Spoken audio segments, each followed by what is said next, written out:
Hi, good evening or good morning or good afternoon, wherever you're watching this presentation from.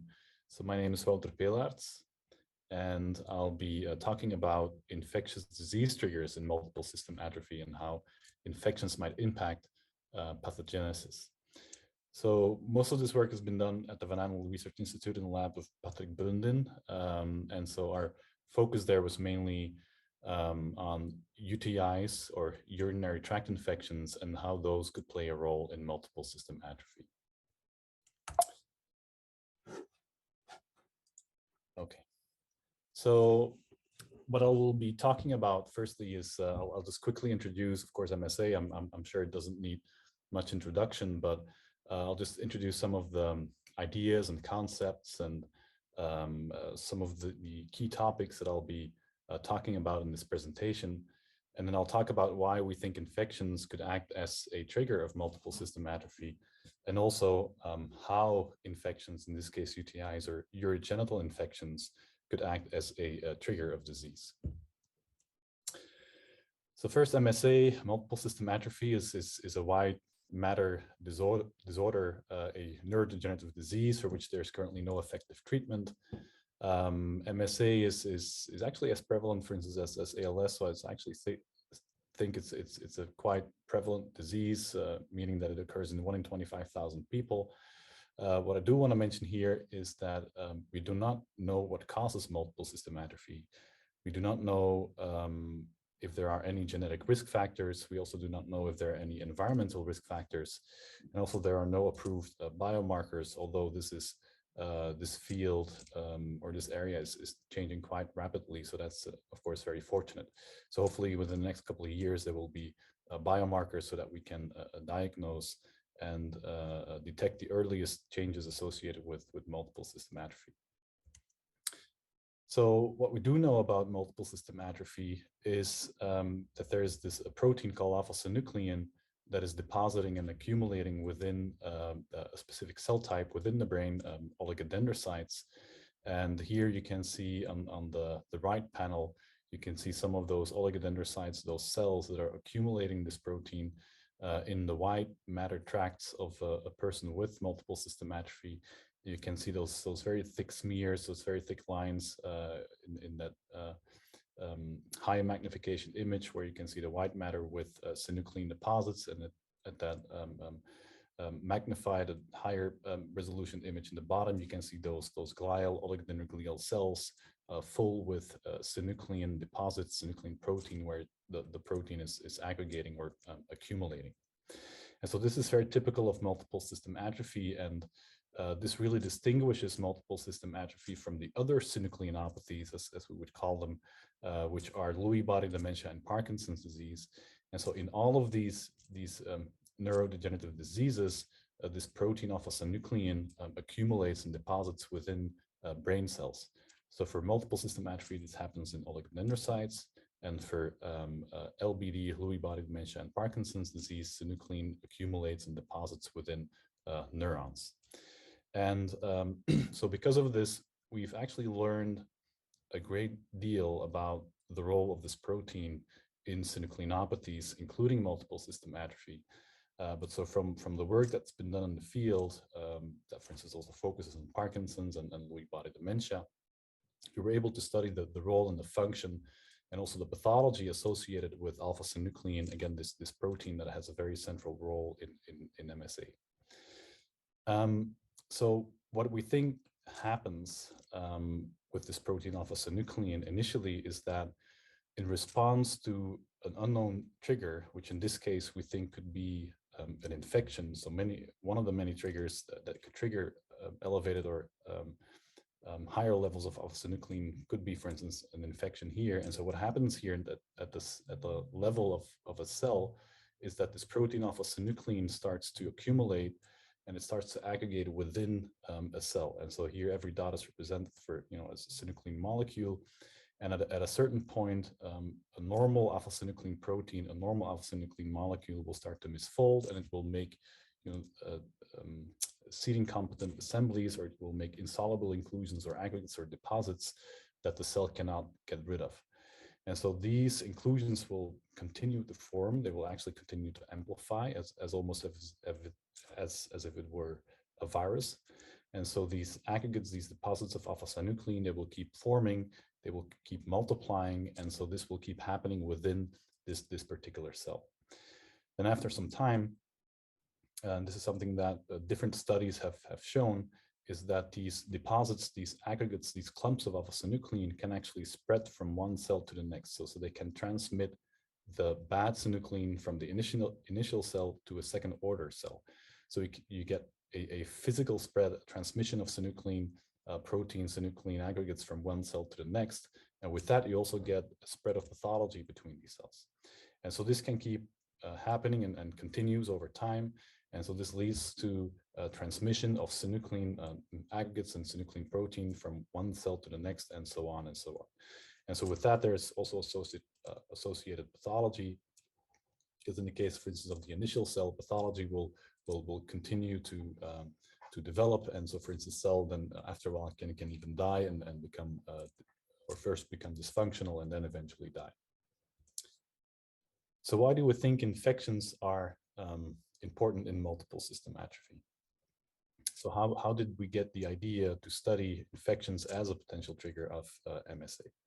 And so for this, I just want to point to the prodrome in multiple system atrophy. And I just want to point at the way how we think this disease might start and the way how people with MSA present their initial symptoms.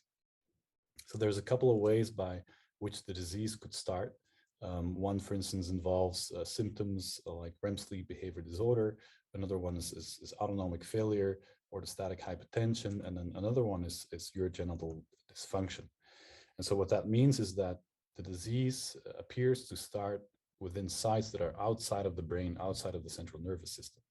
So what we believe or what we think is that these are also the sites where then the disease is initiated and then from where the disease spreads towards the central nervous system. And in case of the urogenital system, you can see at the bottom there, which means where UTIs are mentioned. We also know that actually during the prodrome and long before the actual diagnosis of multiple system atrophy is made, that people have recurrent UTIs and that people have issues with infections in the urogenital system. And so these infections are prominent, again, long before the diagnosis of multiple system atrophy, during the premotor phase or during the prodrome of the disease. Then after diagnosis, they become more apparent. So people will also develop more recurrent UTIs until at a certain point where these infections can even develop into urosepsis or systemic bacterial infection, which is one of the two major leading causes of death in multiple system atrophy. So infections have a very prominent role within, let's say, the larger pathogenesis or the larger scope of the disease. So what we then did is we investigated what the importance was of infections within, again, this prodromal phase. So again, before diagnosis of multiple system atrophy. So what we did is we did a large epidemiological study looking at more than 5 million people, 5 million cases in Denmark. And in Denmark, there's a very interesting national registry where you can look at any individual within or any individual registered in Denmark. And what you can do then is look at who of these people were ever diagnosed with multiple system atrophy. And so by identifying those people, you can also go back in time and look at who of these people initially developed urinary tract infections or UTIs before they were diagnosed with multiple system atrophy. And so that way we can also compare that to the general population and ask a fairly simple question, which is, do UTIs increase the odds ratio, or do UTIs increase the risk of getting a diagnosis of multiple system atrophy? And so when we did this, we indeed saw that there is a triplication in the odds ratio, meaning that UTIs are a risk factor of multiple system atrophy. So if a UTI happens before the diagnosis has been made, the risk of getting multiple system atrophy goes up.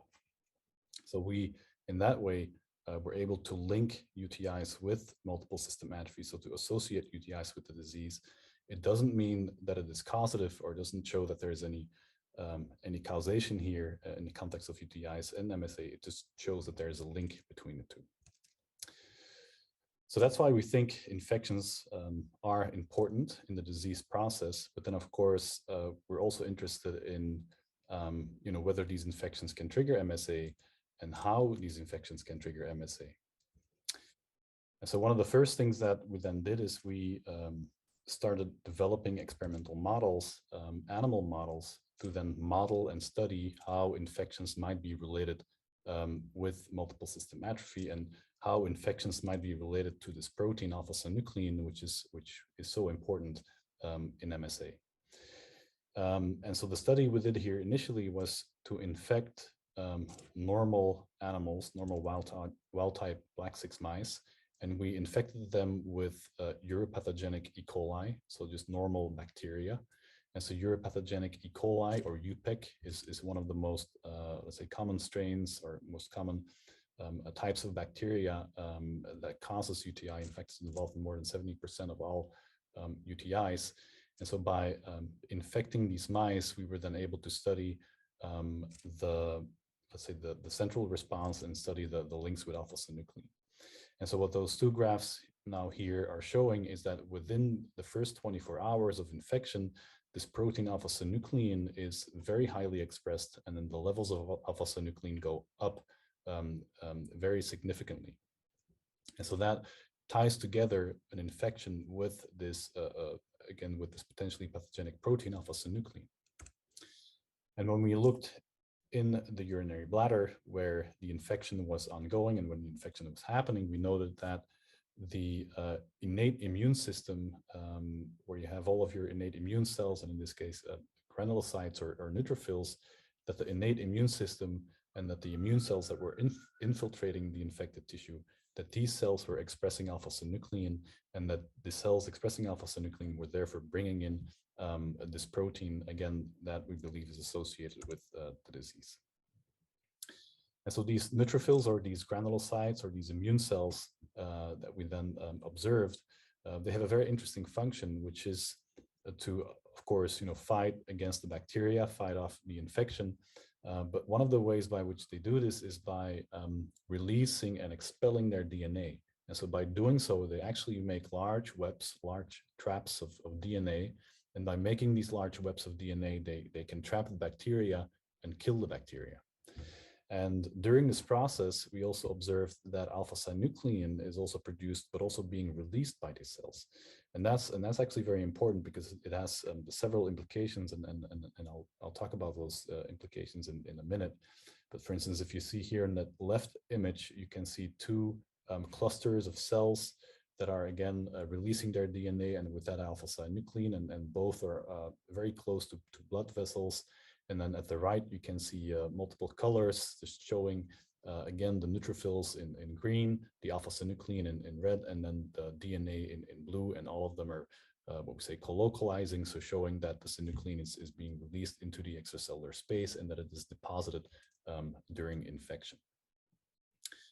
And so this was a very interesting observation. And so to study this in more detail, we started imaging alpha-synuclein, or we started imaging these immune cells, I should say, in an in vitro cell culture system.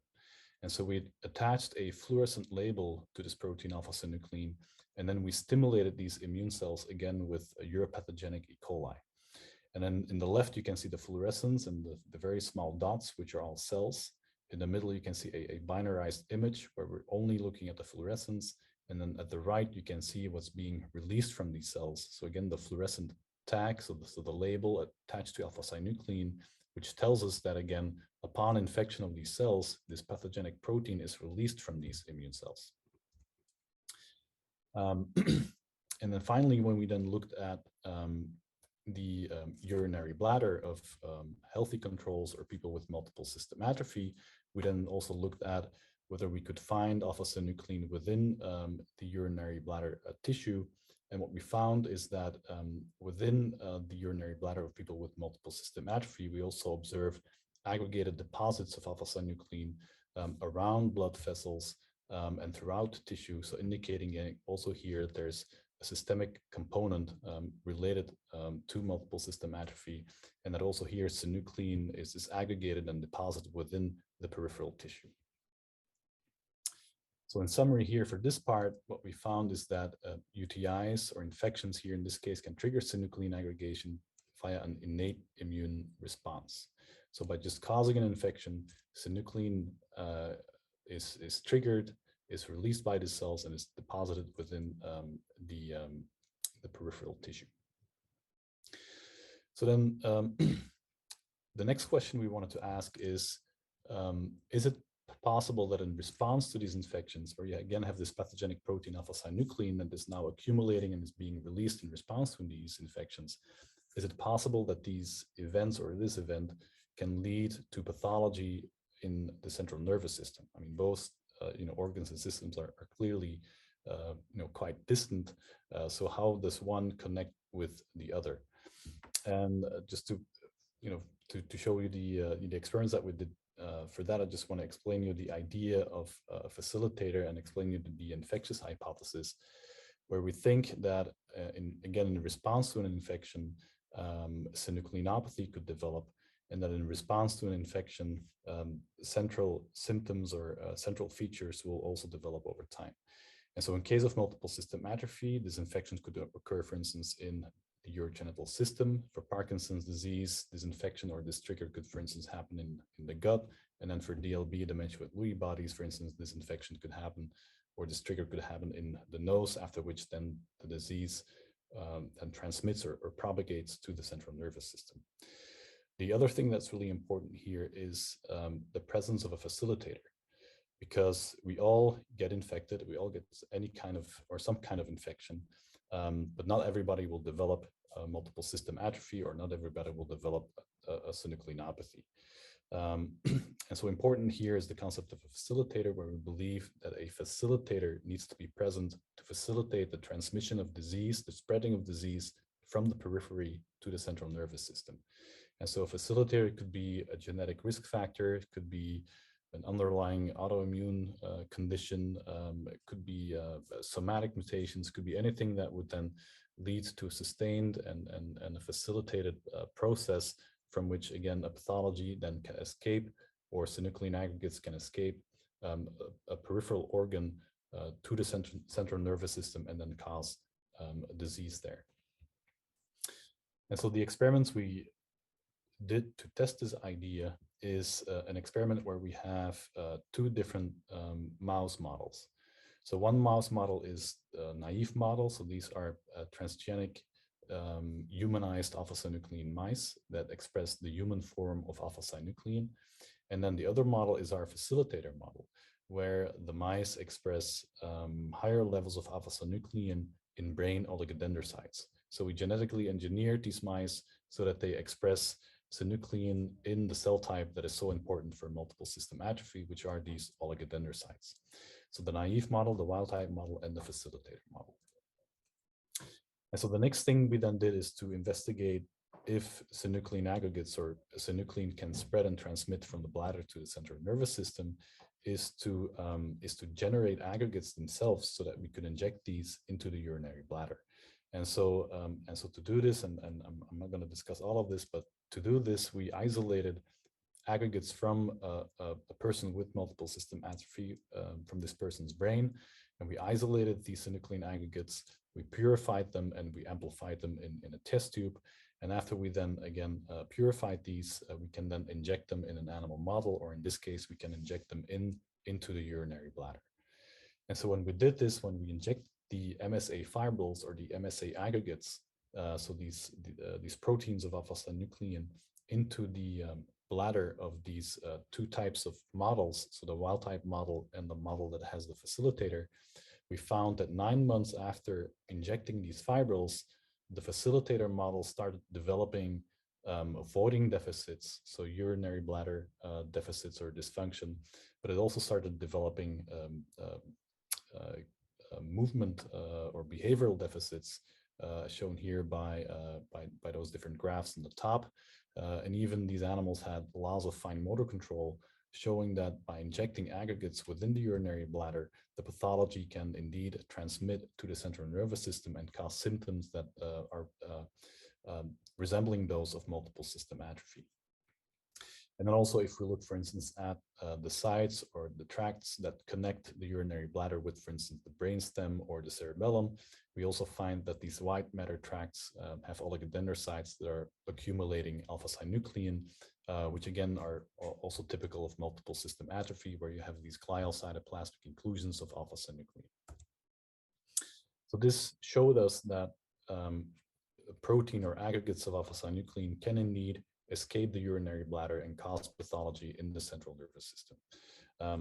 The other question we did not yet ask was if infections themselves can also do this. So here, what we did again is we used the same model. So we have our normal transgenic mice, and we have our facilitator model, the transgenic mice that are expressing more alpha-synuclein in oligodendrocytes. And so similar to what I showed earlier, we then infected these animals at 7 or 8 weeks old, and we let the infection continue for a couple of weeks. We monitored these animals and followed up these animals, and then they were treated with antibiotics after 4 weeks, because this is also done in the clinic. And then they were challenged with a second infection, again, several weeks later, and then same way they were followed up and again treated with antibiotics after some time. And what's already interesting here is that in our facilitator model, what we see is that there's a phenotypic switch, a phenotypic shift from an acute infection phenotype to a chronic infection phenotype. So if you look at all of these, dots here, you have the yellow dots, which are normal mice, and then the red dots, which is the model that has the facilitator. You can see that when these animals are challenged, infected, most of the mice actually develop a chronic infection, whereas the normal mice immediately clear the infection, and after 4 to 7 days do not have any signs anymore of infection and clear the bacteria. So even just by having the facilitator present, it already means that there can be a phenotypic change, and that an acute phenotype develops into a chronic phenotype. And that, of course, might potentially have relevance with multiple system atrophy, and might have implications for multiple system atrophy as well.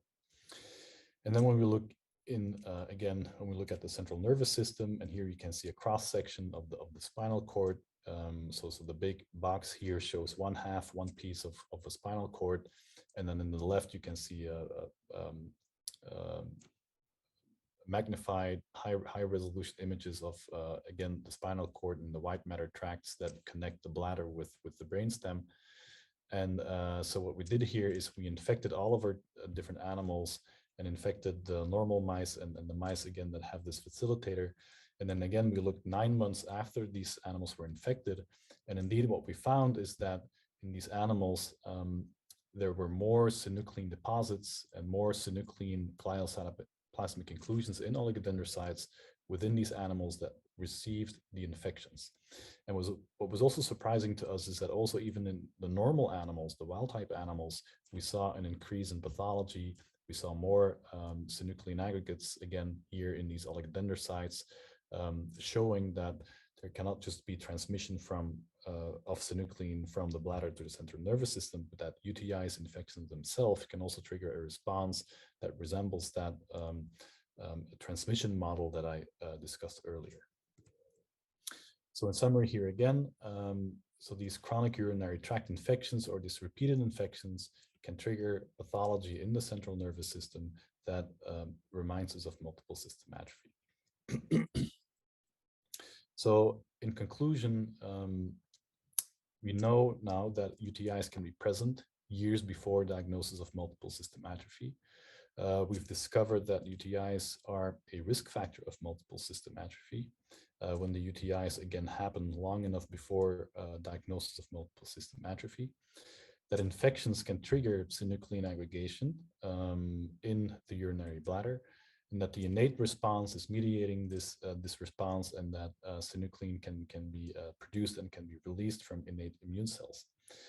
Also, synuclein can transmit from the urinary bladder to the central nervous system, and also repeated infections can trigger synucleinopathy in the central nervous system, again, in our experimental models. And then I just want to finish here with acknowledging and thanking everybody involved here. Obviously, the Patrick Brunden Laboratory at the Van Andel Institute in Grand Rapids. There are many people involved here in this work. The Scott Hutchkin Laboratory with Tom Hannon as well, Magdalena Ivanova at Ann Arbor in Michigan.